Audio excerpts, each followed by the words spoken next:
선지자가 해야 되는 것입니다. 원래는 왕의 정신을 차려야 되는데 왕이 무너지면 옆에 있는 또 다른 기름 부음 받은 주의 종들이 말씀으로 왕을 일깨우고 하나님께 엎드리도록 만들고 기도하도록 만드는 일을, 그래서 왕, 제사장, 선지자가 하나님의 일을 그렇게 수종들어 하는 것입니다. 좀 보태면 예수님은 왕과 제사장과 선지자로 이 세 가지 권위를 함께 동시에 가지신 분이시죠. 아멘, 아멘. 그래서 이렇게 돕게 되어 있는데 이들 전체가 총체적으로 다 영적으로 다 타락해버립니다. 리더십 전체가 다 오염돼 버립니다. 그러니까 이게 막아지지 않는, 멈추지 않는 거예요. 이 죄가 멈추지 않는 겁니다. 막을 사람도 없고. 그래서 하나님께서 외부에 있는 이방인들을 들어서 징계란 이름으로, 심판이란 이름으로, 나라가 망하는 망국이란 이름으로 그들을 손보고 있는 것입니다. 사랑하는 여러분, 그러나 이 손보는 것 자체가 목적이 아니라 주님이 이 바벨론 등장의 한 가지 의의는 죄를 멈추게 하는데 그 중요한 주제가 있는 것입니다. 죄를 멈추게 하는 것.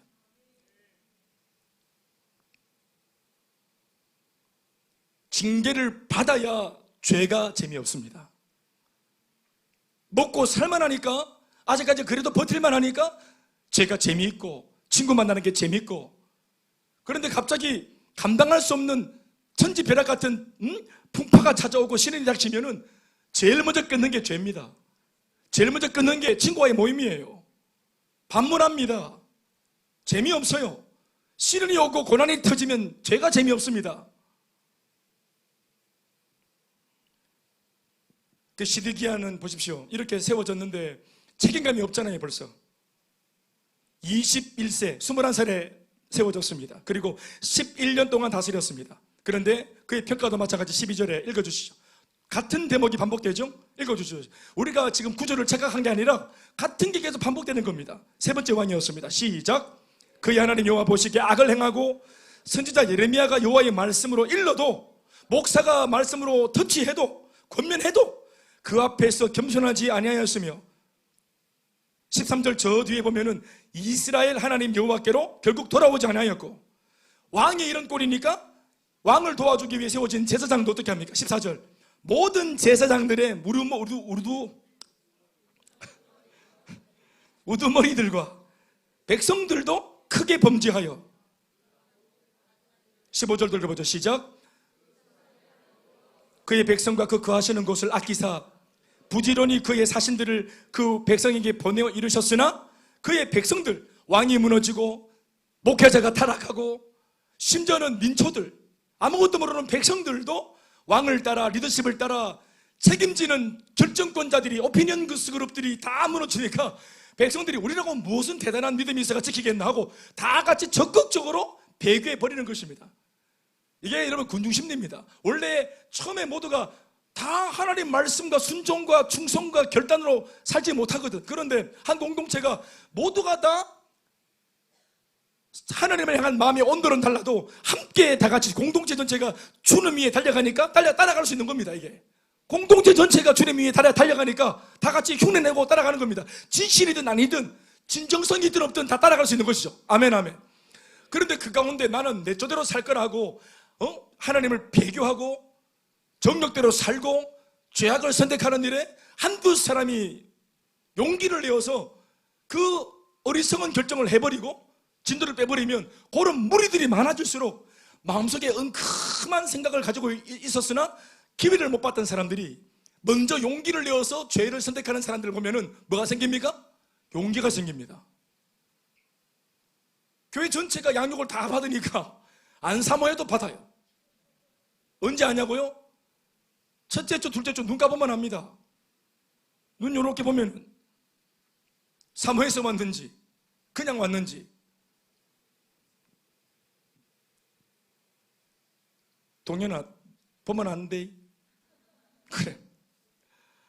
그런데 그거 처음에는 모두가 하니까 따라하는데 사람들이 용기를 내고, 그것도 특별히 리더십들이, 책임져야 될 사람들이 교회 왔는데 누가 리더십인지 모르겠지만 얼추 보니까 뭔가 무대에서 막 나대고 자주 등장하고 응? 마이크 치고 흔들어 제끼고 막 이렇게 막 이름 좀 내고 좀 이렇게 영향력을 있고 가지고 있고, 요런 사람들이 알고 봤더니 싹싹싹 교회를 오래 다녀가지고 뭘 좀 안다는 정보를 가지고 요렇게 사각지대를 파악해가지고 빠져나갈 구멍을 이미 알아가지고, 목사님이 언제 바쁜지, 목사님이 언제 정신머리가 없는지,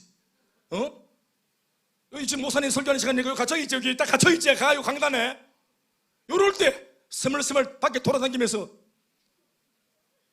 요거 사각지대, 요거 교회를 알면 알수록 머리가 숙여지고 진중해지고, 마리아처럼 이전에는 가벼웠던 예수님이, 이전에는 가볍게 봤던 교회가, 사명이 알아가면 알아갈수록 진짜 가치를 알면 더 그것이 진중해지는 것처럼, 신앙은 그래서 점점 신앙이 고귀해지고, 신앙의 시간이 지나고 경험이 쌓일수록 고귀해지고 빛이 나야 되는데 노련해지고 징그러워지면 안 되겠죠? 아멘 하십시오. 그런데 리더십들이 그렇게 확 이렇게 악한 결심을 하고 그런 일에 용기를 내니까 백성들이 무슨 힘이 있어요? 여론을 따라가는 겁니다. 그래서 보세요, 16절 말씀 다 같이 시작. 그의 백성이 하나님의 사신들을 비웃고 목회자를 비웃어요. 또 그의 말씀을 멸시하죠. 목회자의 권면을 무시하고 멸시합니다. 그의 선지자, 이 정도 있으면 저는 찾아갈 것 같은데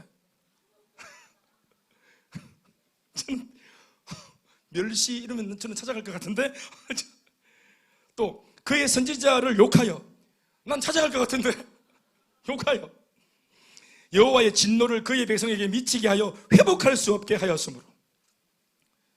주어와 마지막 결론 보세요. 백성이 회복할 수 없게 되었다가 아니라 백성이 회복할 수 없게 하였다고 하잖아요. 주어가 누굽니까? 왕과 리더십들입니다. 그들이 백성들로 하여금 회복할 수 없도록 만든 거예요.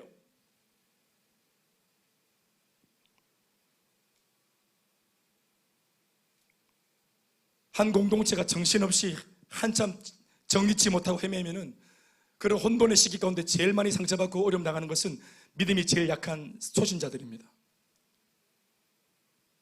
엄마 아버지가 가정에서 막 피터지게 싸울 때 가장 큰 피해자, 가장 큰 상처는 직접적으로 모욕을 듣는 당사자들이 아니라 옆에서 그런 분위기 속에 노출되어 있는 아이들입니다.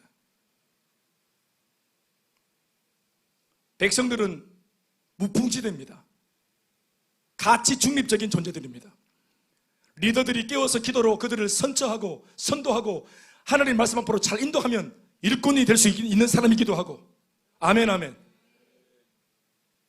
어리석은 결정을 통해 잘못된 곳으로 인도하면 하나님의 나라를 무너뜨리는 불의의 병기로도 쓰일 수 있는 사람들이 백성입니다. 저희 교회는 평신도들이 함께하는 교회죠. 담임목사 혼자 하는 교회가 아닙니다. 양육을 통해, 훈련을 통해 오늘 범근이처럼 양육을 받으면서 이전에 몰랐던 가치를 깨닫고 한 걸음 한 걸음, 한 계단 한 계단 올라서면서 뭘 좀 아는 사람이 되어지면서, 아멘 아멘, 동참을 하죠. 헌신과 사역에 동참을 하고. 이전에는 몰랐죠. 교회가 주일마다 오니까 오늘 이번 주도 이렇게 돌아가네, 교회가 잘 굴러가네, 아니고 오늘 결과론적으로 주일날 교회가 잘 돌아가는 것처럼 보이는 것은 지난주 월요일부터 토요일까지 누군가가 수많은 사람, 나 외에 많은 사람들이 눈물로 기도했기 때문입니다. 교회를 헌신했기 때문입니다. 헌금을 했기 때문이고, 교회를 청소했기 때문이고, 교회를 섬겼기 때문에 이 결과가 나온 것입니다. 이전에는 몰랐죠. 썬데이 크리스찬 되어서 교회에 올 때 이걸 누릴 줄은 알았지만 눈을 뜨고 성장하면은 교회에 안 보이는 구석구석 사람들의 눈물과 기도가 보이는 것입니다. 그걸 깨달을 때 동참하려고 하는 마음이 일어나는 것이 아니겠습니까? 거기에서 성장과 변화가 일어나는 것입니다.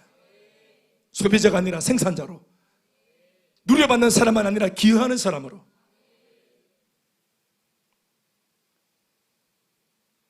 우리는 그렇게 성도들을 그렇게 인도했더니 성도들이 이만큼 그래도 깨어서 교회를 책임지고 기도하고 섬길 줄 아는 그런 분들이 되었다는 사실은 참 귀한 것입니다. 셀레드들은 마치 일반 교회 목회자가 되어서 자기 세가족들을 눈물로 섬기고 기도하고 그들의 우환 속에 몸을 던지고 자신의 감정을 쏟아붓고 자기의 일처럼 같이, 내 가족이 아프면, 셀 가족이 아프고 일이 우환이 생기면은 자기 집은 사실 아무 문제가 없어도 마음이 함께 슬프고 같이 그 감정에 사로잡히고 같이 기도하고, 그러다가 문제에서 그가 빠져나올 때 함께 기뻐하고 함께 즐거워하는 것이죠. 사랑하는 여러분, 이런 마음, 이런 모습의 유형의 사역은 말입니다. 제가 오늘 말씀드리지만 일반 교회는 우리 목사님들, 부목사님들의 사역입니다. 오늘 솔직히 말씀드릴게요. 이따가 여러분 제가 시킨 거 있지요? 그거 일반 교회 부목사들이 하는 사역들이었어요. 주희야, 월급도 안 주고 우리가 불이 묻다 교회가. 회개합니다. 자기 물질 써가며 서울까지 달려가고 새벽까지 신방을 하고 집 나간 아이 같이 찾으러 가고,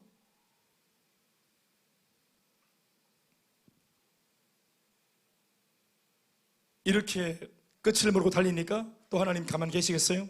그래서 17절 말씀이 주어지는데, 시드기야는 마지막 왕입니다. 이 마지막 왕을 놓고 이 마지막 왕이 무너졌을 때 하나님의 인내도 거기서 끝이 납니다. 그리고 사랑하시지만 다른 방편의 사랑의 이야기가 전개되어집니다. 17절 읽어보시겠습니다. 시작. 하나님이 갈대아 왕의 손에 그들을 다 넘기시매 칼로 청년들을 죽이며 청년 남녀와 노인과 병약한 자들 긍휼히 여기지 아니하였으며, 18절도 시작. 하나님의 전에 대소 그릇들과 보물과 다 가져가 버리고, 더 중요한 것은 앞선 두 번의 왕과 다른 한 가지 고통이 뭐예요? 19절에 있는 말씀입니다. 이거 읽어보십시오. 시작. 성전 자체를 불질러 버립니다. 기구 얼마 가져가는 정도가 아니라 교회 자체를 불을 질러버렸어요. 이때 솔로몬의 성전, 그 영광스러운 예루살렘의 성전이 불타고 소각되는 것입니다. 읽어보죠. 예루살렘 심지어 전도 불사르고 예루살렘 성벽을 헐며 그들의 모든 궁실을 불사르며 그들의 모든 귀한 그릇들을 부수고, 그렇게 다 죽습니다. 그리고 그렇게 비참하게 다 죽고 근근히 살아남은 사람들은 전부 다 노예로 끌려가는 겁니다. 그런데 절 보세요. 이렇게 엄청나게 주님이 사랑으로, 인내로, 격려로, 그리고 이런 징계는 어쩔 수 없는 경우였기 때문에 손을 대었으나, 영문을 모르는 독자 입장에서 이 책만 읽어도 우리는 하나님을 오해합니다. 사실 하나님은 하고 싶은 말이 너무너무 많으세요. 내가 어떻게 했는 줄 아냐고, 사실은 그 당신의 그 답답한 마음을 얼마든지 할 말이 굉장히 많으신데 이걸 다 성경에 못 담는 거예요. 그리고 그걸 다 담아놓고 성경이라고 내놓으면 그 성경 정말 수준 떨어지는 거예요. 분명히 주님이 가졌던 마음이시나 말씀 안 했기 때문에, 적어놓지 않았기 때문에 몰라 숨겨진 마음, 주님의 마음인데, 이것은 어떻게 해야 되냐? 이 말씀을 깊이 읽고 묵상하고 주님의 마음을 알려고 기도하면 주님이 들려주십니다. 단순히 그냥 이 활자로 문자로 읽어가지고 하나님께서 세웠는데 말 안 들으니까 잡아가쁘고 뺏어가쁘고 불질러쁘고 막 그냥 지어받고 다른 사람 세우고, 와, 하나님 무서운 분이네. 아니에요, 여러분. 그 속에 사람 하나 세울 때도 주님의 눈물이 있고, 세울 때보다 더 뜨거운 고통의 눈물은 내가 세운 그 왕을 폐위하여 잡아갈 때입니다. 내 눈에 넣어도 아프지 않는 내 새끼를 이방의 깡패를 불러다가 그놈을, 내 아들을 내리고 잡아가서 포로로 잡아갈 때 그때 아버지의 마음이 어떤지를 우리가 이 말씀들을 읽으면서 이걸 헤아려야 되는 것이에요. 헤아려야 됩니다. 이것은 감추어진 말씀이에요. 그래서 제가 오늘 급히 이 오해 예배에 말씀을 두고 선 겁니다. 징계 속에 여전히 하나님은 이 사랑을 꽃피우고 계십니다. 고난과 시련이나 우리는 일어나지만 우리는 겪는 사람이니까, 하나님이 내미는 것은 사랑이지만 겪는 우리는, 그 사건을 겪는 우리는 그냥 체감적으로 고난이고 고통이었어요. 징계가 무서운 주님이에요. 여러분, 오해받는 것은 정말 고통스러운 겁니다. 성경 읽어보시고 예수님의 행적을 읽어보시면은 우리 하나님만큼 백성들, 자기가 사랑했던 사무치는 백성들한테 그렇게 오해를 받을 수가 없어요. 모르는 옆집 아한테 오해받아도 열받는데, 내가 사랑하는, 끔찍히 사랑하는 이 아이, 내 아들과 딸에게 받는 오해, 평생의 원수가 하나님이야. 죽을 때까지 마주치고 싶지 않은 것이 내 부모야. 그 부모의 마음이 얼마나 찢어지겠습니까? 할 말 많아요. 할 말 많습니다. 셀리더 여러분, 우리 셀리더 사역하다 보면 할 말 많죠? 할 말 많습니다. 할 말 많잖아요. 그 말 하면은 사역이 안 됩니다. 우리 아이들 키우는 부모님들 아이들한테 할 말 많죠? 너희들 자나? 엄마 아버지 할 말 많다. 그 말 다 하면 너가 감당 못한다. 그래서 오해를 받죠. 새벽 3시에 막 들어와도 하고 싶은 말이 억수로 많은데 왔나? 밥은? 일하고 집에 방에 들어가서 막 바늘로 허벅지 막 찌르면서 막 사진 걸어놓고 다트로 막 눈 꽂고 이래가지고 막 인형에 막 바늘로 꽂으면서 하고 싶은 말 억수로 많대. 오늘 김 목사가 다 해드리고 있어요. 부모님들 치유받으시기 바랍니다.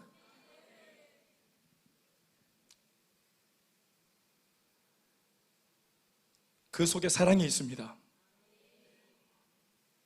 그래서 이걸 놓고 이 모든 하나님의 행적들에 대해서 21절이 완전 명쾌하게 은근슬쩍 이게 해석인데 해석이 아닌 것처럼 툭 던져놨어요. 이런 말씀은 여러분 우리가 눈을 크게 떠 긁어야 되는 것입니다. 시작. 이에 이스라엘 땅을 말하는 것입니다. 이때까지 타락한 백성들이 주님의 은혜를 모르고 주님의 은혜로 받은 이 땅에서 놀고 먹고 죄를 짓고 지 맘대로 살면서 이렇게 고통을 하나님께도 아픔을 드렸지만 이 땅은 뭔 죄입니까? 이 땅이 그 죄인들이 이 땅에서 죄를 짓는 바람에 이 땅이 옛날 우리 대학 가는 잔디밭에 잔디들이 대학생들을 오바이트한 그 장본을 먹고 자란다 했어요. 그 잔디밭이 뭔 잘못이 있노? 네, 거기서 막 오바이트하고 술 퍼마시고 오바이트하고 똥 싸고 오줌 싸고 거름을 주고 그 덕분에 다 이렇게 잘 자랐다 하더라고. 그 땅이 뭐가 잘못입니까? 그런데 그 땅을 살고 있는 그 환경 속에 있는 사람들이 문제인 것입니다. 그래서 하나님께서 이 사람들이 더 이상 죄를 짓지 못하도록 멈추게 하려고 이 방을 들었다. 아멘이십니까? 그래서 결론이 뭐냐? 이에 토지가 황폐했지만 땅이 그 바람에 안식년을 누림같이 안식하여. 아멘 하십시오. 뭐에 대한 안식입니까? 무엇이 멈춘 안식입니까? 무엇이 멈춘 쉼입니까? 죄가 멈춘 쉼입니다. 죄를 짓는 놈들을 못 짓게 만들어서 잡아가버리고 포로로 잡아가버리고 죄인들을 다 쓸어버리니까 그제서야 이 땅이 쉼을 가지게 되는 거예요. 안식하는 겁니다. 옛날 우리 집은 우리 아버지가 술 먹고 주정을 부릴 때 밤새도록 주사를 부릴 때 알코올의 힘을 빌어서 아버지는 막 그냥 초인같이 찢지지 않고 했네말 무한반복하면서 계속 이렇게. 하여튼 우리 집은 말을 길게 하는 게 DNA 같아. 우리 아버지는 주사였고 저는 설교 같은데 아무튼 설교는 들을 거라도 있지. 아버지는 막 그냥 행설수설 외계를 늘어놓고 밤새 주사를 주정을 부리고 그리고 자기는 새벽 5시에 골아떨어져 주무셔버리고 아버지가 기절하고 이게 막 그냥 쓰러져야 우리 집에 안식이 오는 거예요. 그 주범이 쓰러져야 우리 집에 안식이 온 거죠. 이 말씀은 금방 이해했어요. 이게 뭔지 알겠어요. 그놈이란다. 그분이 주무셔야 돼요. 그분이 쓰러져야 가정의 평화가 온다고. 그래서 이 죄인들을 다 솎아내면서 하나님께서 허락하신 이 귀한 거룩한 땅이 안식을 누리게 되는 것입니다. 그러기를 몇 년? 70년을 지냈다. 이 말은 뭐냐면은 이 70년이라는 표현이 참 귀한데 이 땅이 쉰 날이 70년이다. 여러분 사실은 뭐냐? 바벨론에 이스라엘 백성들이 끌려가서 포로기를 보내는 그 세월이 70년입니다. 그러니 70년의 포로기를 해석하기를 성경은 이스라엘 백성들 편에서 이스라엘 백성들이 70년간 포로 생활을 했다가 아니라 하나님의 주안점은 이 땅이었습니다. 그들이 갖고 서야 될 이 땅, 그들이 귀하게 여겼어야 될 이 필드. 교회도 여러분 사람들이 서로 목소리 내고 주장하면은 교회가 정신을 못, 교회가 전쟁터가 되어버립니다. 시기하고 질투하고 미워하고 당짓고 기싸움하고 하나님이 임재하시는 곳이라 말을 하고 주님이 주인이시고 그분의 눈동자가 있는 곳에서 지난날 은혜 받았던 사람들과 기싸움하고 편가르고 당짓고 분리분쟁하고 그러는 동안 여러분 가장 큰 고통은 바로 이 교회, 몸된 교회가 몸살을 앓는 것입니다. 그래서 사람들이 나중에 다 어떤 문제 때문에 그 짓을 못하도록 멈출 때 교회가 안식하는 것이죠. 예를 들자면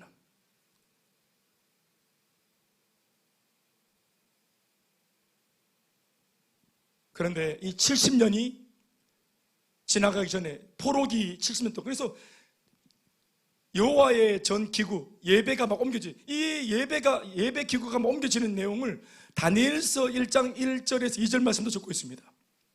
다니엘은 포로로 끌려갔거든요. 자, 말씀 좀 보시죠. 다 됐습니다.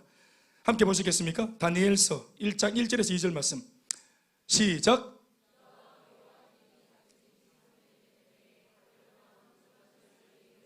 성을 에워쌌더니 2절에 주께서 유다왕 여호야김과 하나님의 전 그릇 얼마를 그의 손에 넘기심에 그가 그것을 가지고 신할 땅 자기 신들의 신전에 가져다가 그 신들의 보물창고에 두었더라. 역대하의 기록은 이스라엘 땅에서 본 목격한 그림이고, 다니엘서 말씀은 끌려간 바벨론 땅에서 목격한 그림입니다. 거기에서 가지고 온 예배의 기물들을 바벨론 어느 신전에다가 둔 것을 요 양쪽에서 같은 다른 장소에서 요 같은 사건을 말해주고 있는 것입니다. 이해가 되시면 아멘 하실까요? 그래서 그들이 이제 70년 동안에는 어떻게 합니까? 말씀도 없고 책임지는 왕도 없고 제사장도 없고 예배도 없고 아무것도 없는 상태에서 노역하고 노예 생활하고, 그리고 밤마다 또 지하 감옥에 갇혀가지고 거기에서 70년간 생활하는데, 어느 순간 하나님의 말씀이 고프고 하나님의 은혜가 그립고, 그때 그 주님의 은혜가 있었던 시절이 좋은 시절이었구나, 그때 예배가 있고 교회가 있고 양육이 있고 기도가 있고 셀이 있고, 그게 좋은 시절이었다는 것을 다 뺏기고 난 뒤에 깨닫게 되어지는 것이에요. 그래서 누가 먼저 말을 했을까? 성경을 읽고 싶어도 말씀을 책이 없는 거야. 그러니까 이걸 막 그들이 자꾸 막 문의하니까 그 속에 끌려왔던 제사장 무리들 중에 하나님의 말씀을 암송하는 분들이 계셨습니다. 그들이 지하 감옥에서 말씀을 낭독해주고 암송한 말씀을 들려주고, 책이 아닙니다. 사람의 입에서 입을 통해 구전으로 말씀을 들려주고 듣게 되고, 아멘 아멘. 그런 쪼가리 복음을 통해서라도 그들이 지하에서 하나님께 예배하고 작은 목소리로 하나님을 찬양하고, 노예니까 마음껏 박수하거나 손들 들 수 없고 이 조명 막 힘었다 돌릴 수도 없어. 자유 없어. 그런데 그런 중에도, 빼앗긴 중에도 하나님께 예배를 향한 사모하는 마음들이 70년 동안이나 땅은 땅대로 안식을 하고, 타락한 예배자들은 예배자들대로 훈련이 되었던 것입니다. 그리고 빼앗긴 이 은혜들이 얼마나 귀한지 뼛속 깊이 깨달은 그들이 드디어 70년이 되었을 때, 오늘 본문 22절처럼 바사의 고레스 왕 원년에 페르시아입니다. 그러니까 바벨론은 페르시아에서 망하거든요. 페르시아가 이제 다시 한번 더 그 팔레스타인 전체를 장악합니다. 그 팔레스타인 일대 왕이 고레스 왕인데, 이 고레스 왕이, 원년이란 말은 왕이 되자마자 제일 먼저 하는 일이 뭐냐면은 자기 나라를 잘 만들고 구세력을 정진시키고 울타리를 두르고 이런 게 아니고, 이방 왕이 되자마자 바벨론 물리치고 제일 먼저 원년이 한 일이 뭐냐면은 이겁니다. 이게 기가 막힌 거예요. 시작. 여호와께서 예레미야 입으로 하신 말씀을 이루시려고 여호와께서 바사의 고레스 왕의 마음을 감동시키시면, 지금 좋은 정보를 했습니까? 너무너무 중요하다 이거. 진짜 얘들아 참 중요하다. 읽어봐라. 시작. 여호와께서 바사의 고레스 왕의 마음을, 이 사람 예수 믿나 안 믿나? 대답해라. 믿나 안 믿나? 이 사람 안 믿는다. 불신자다. 근데 하나님이 불신자 왕의 마음을 감동시켜서 그가 온 나라에 공포도 하고 조소도 내려서 법을 정했는데 뭐라고 정했노? 23절 마지막 읽어라. 시작.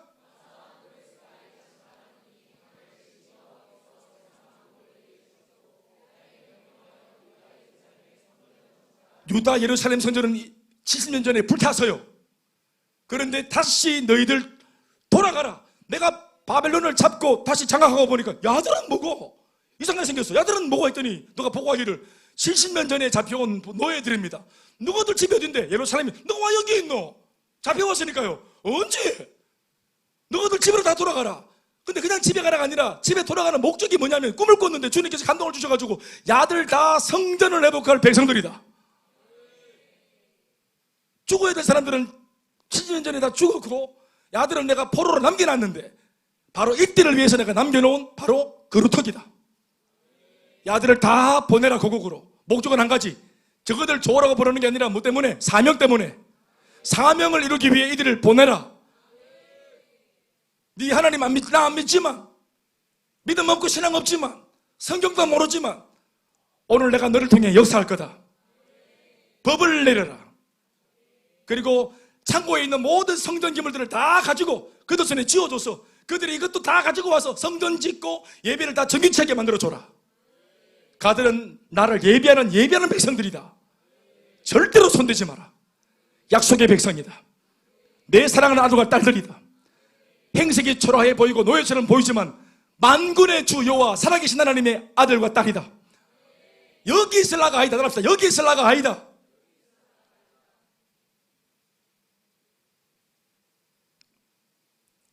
너희 중에 그의 백성된 자는 다 올라갈지어다.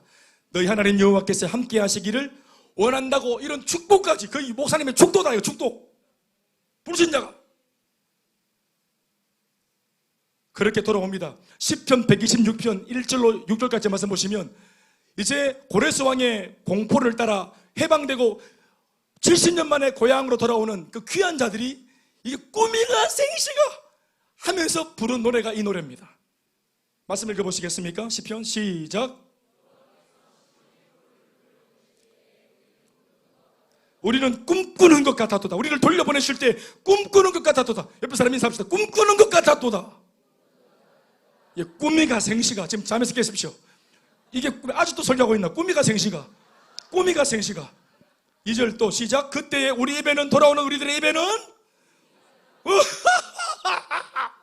웃음이 가득하고 70년 만에 처음 웃어보는 웃음이다. 노예는 웃지 않습니다. 노예는 빚진 사람 웃지 않습니다. 상처받은 사람 웃지 않습니다. 죄를 지은 죄인은 감옥에서 웃지 않습니다. 회복되어진 용서받은 죄인들 돌아올 때 우리의 입에는 웃음이 가득하고, 아멘 좀 하시오. 우리 혓바닥에는 찬양이 찼었도다. 누가 안 시켰는데도 흥얼흥얼 노래가 나오고, 그때 이 장면을 보는 문나라들, 옆에 있는 문나라들도 말하기를 여호와께서 그들의 백성들을 위해서 진짜 큰 일을 행하셨다. 자들 참 복도 많네. 내가 예수 안 믿지만 어떻게 저렇게 잘 될 수 있노? 주님의 은혜로. 여호와께서 우리를 위하여 큰 일을 행하셨으니 우리는 기쁘도다. 여호와여, 우리의 포로를 남방 시내들 같이 돌려보내셔서, 그리고 그들을 70년 동안 지하에 있어 깨달은 게 뭐냐? 그게 나옵니다. 엄청난 대가를 지불하고 깨달은 단 한 가지의 교훈. 눈물을 흘리며 씨를 뿌리는 자는 기쁨으로 거둘 수 있구나. 눈물로 씨를, 울며 씨를 뿌리러 나가는 자는 반드시 기쁨으로 그 곡식단을 가지고 돌아. 아, 그렇구나. 이전에는 눈물을 흘리지 않고 내가 심은 것 없이 거저 받았었는데, 그러니 감사를 몰랐는데, 뺏기고 보니, 잃고 보니 눈물로, 그들이 70년 동안 눈물로 기도했다는 것입니다. 지하 감옥에서 이 날이 오기를, 거의 불가능해 보이는 이 날이 다시 회복할 수만 있다면, 주님, 내가 그 날이 다시 온다면 그렇게 과거처럼 예배하지 않겠습니다. 내게 그 기회가 다시 주어진다면 과거처럼 그렇게 빈정거리지 않겠습니다. 말씀 앞에 엎드리고 딱 붙들려서 말씀을 배우겠습니다. 신앙을 바로 세우겠습니다. 하나님 순종하겠습니다. 우리도 신앙이 왔다 갔다 하는 사람들은 한 번씩 잡아가 뿌려야 돼. 어디 가다 놔야 돼. 그래서 울며 씨를 뿌리는 자 이거 나올 때 이게 암호입니다. 이게 패스워드라.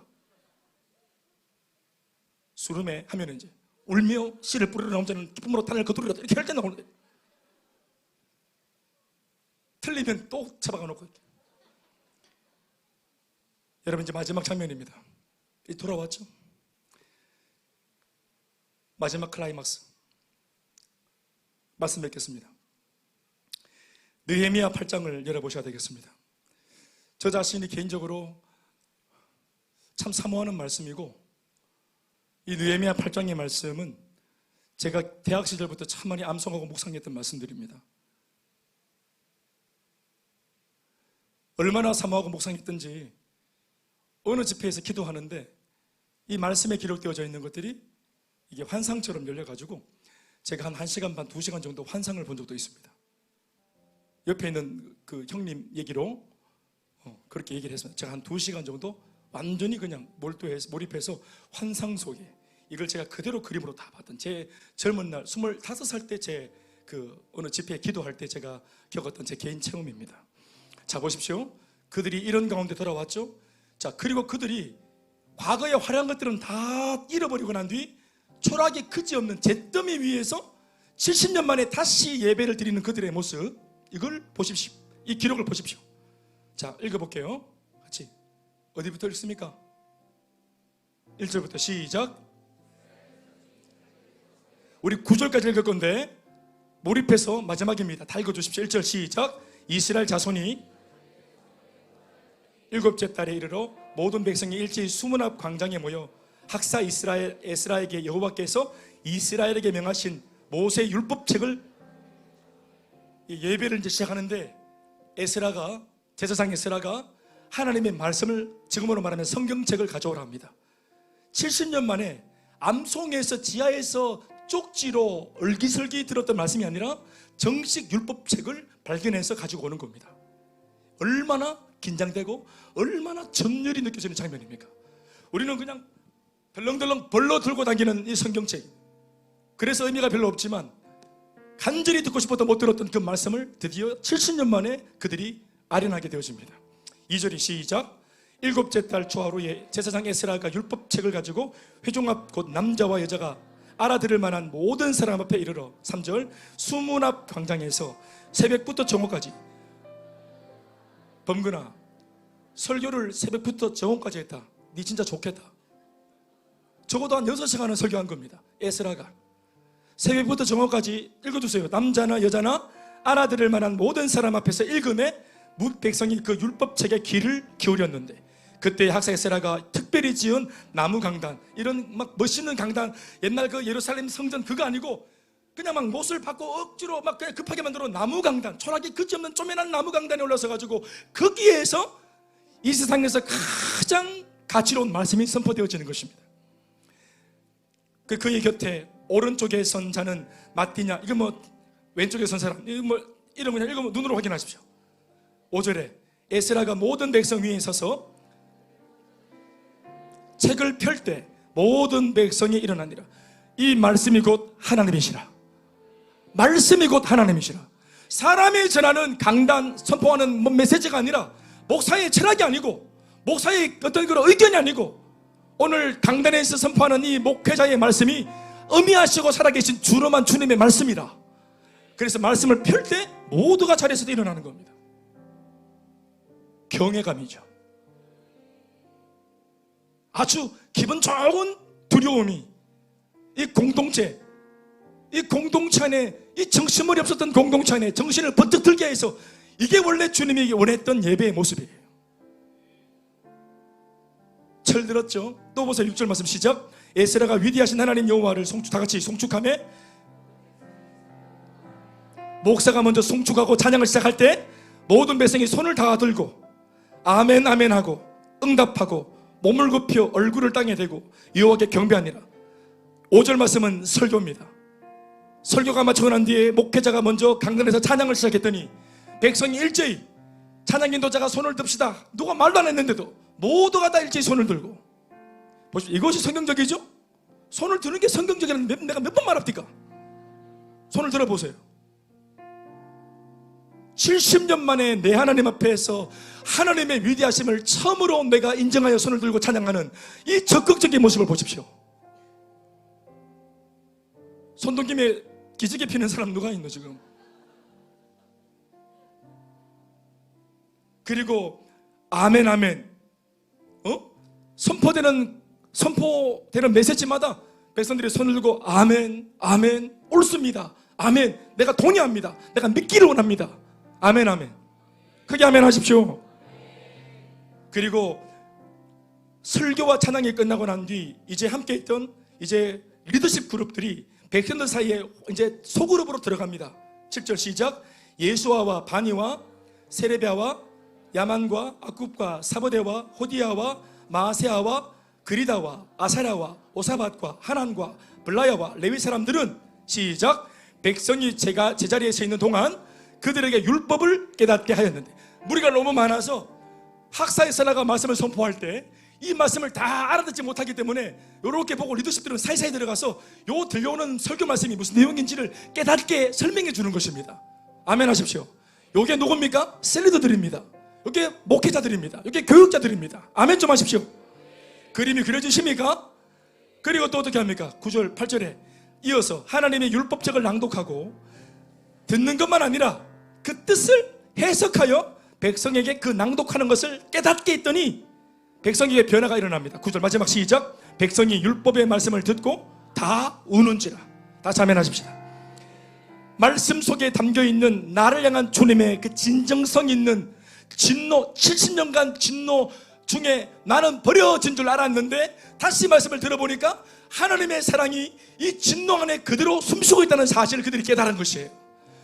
그들은 한 명도 버려진 바 된 사람이 아무도 없었던 것입니다. 단지 고난과 진노처럼 보였던 이 무지막지한 사건들은 말을 도무지 들어먹지 않는 나를 일깨우기 위한 주님의 마지막 방편이었던 것이에요. 그래서 그게 하나님의 사랑을 느끼는 거예요. 어떤 사람들은 70년 동안 그래도 마음속으로 응어리 가지고 주님을 원망하고 오해했던 사람들마저도 마침내 말씀을 해석하고 깨달아지니까 자신이 무지했다는 것이 인정되어지고 함부로 예단했던 거, 함부로 판단했던 거, 함부로 정죄했던 거, 함부로 원망하고 불평했던 것들이 다 입으로 들어가 버리고 주님만을 향하여 경외가 일어나는 것입니다. 이게 뭡니까? 양육입니다. 설교가 진행되고 찬양이 진행되고 소그룹으로 중간 리더십들이 깨닫게 하여 양육을 했더니 말씀을 깨우쳤더니 그들에게 깨달음이 생겼어요. 백성이 율법의 말씀을 듣고 다 우는지라 총독 느헤미야와 제사장 겸 학사 에스라와 백성을 가르치는 레위 사람들이 모든 백성에게 이르기를 오늘은 너희 하나님 여호와의 성일이니 슬퍼하지 말고 울지 말라. 아멘 아멘. 즐거워하고 기뻐하라. 몸은 일찌감치 우리가 해방되어 이 땅에 다시 돌아왔지만 오늘 다시 하나님 말씀을 통해 주님의 진심을 깨달은 오늘이 진짜로 해방된 날이다. 거기에 해방과 자유가 있습니다. 말씀을 깨달을 때 나를 향한 모든 의문들이 풀려지는 것입니다. 내 두부 밥못 안 되는 이 연약한 뇌로 예단하고 저울질하고 판단했던 얼마 살아보지 못한 몇십 년밖에 안 되는 그 짧은 경험치를 놓고 판단했던 예단했던 내 모든 이런 어리석은 깨달음들이 한순간 사라지고 표현할 수 없고 감히 비교할 수 없는 커다란 하나님의 그 섭리가 우리한테 주어질 때 다 알아져요. 다 깨달아져요. 그 절로 찬양이 되고 절로 사랑이 되고 절로 용서가 되고 이 은혜가 나는 우리 교회에 있길 바라는 겁니다. 청년의 시절에 참 이 말씀을 묵상하면서 이런 공동체를 제가 얼마나 많이 꿈을 꿨는지 모릅니다. 참 많이 기도했고 그리고 교회를 개척할 때도 지금껏 제가 생각하고는 제가 꿈꾸는 공동체는 이런 공동체입니다. 느헤미야 8장의 은혜가 우리 모두에게 임하길 주 이름으로 축원합니다. 따라합시다. 진노 중에 여전히 꽃피운 주님의 사랑 의심하지 않겠습니다. 판단하지 않겠습니다. 아멘이십니까? 박수하시겠습니다.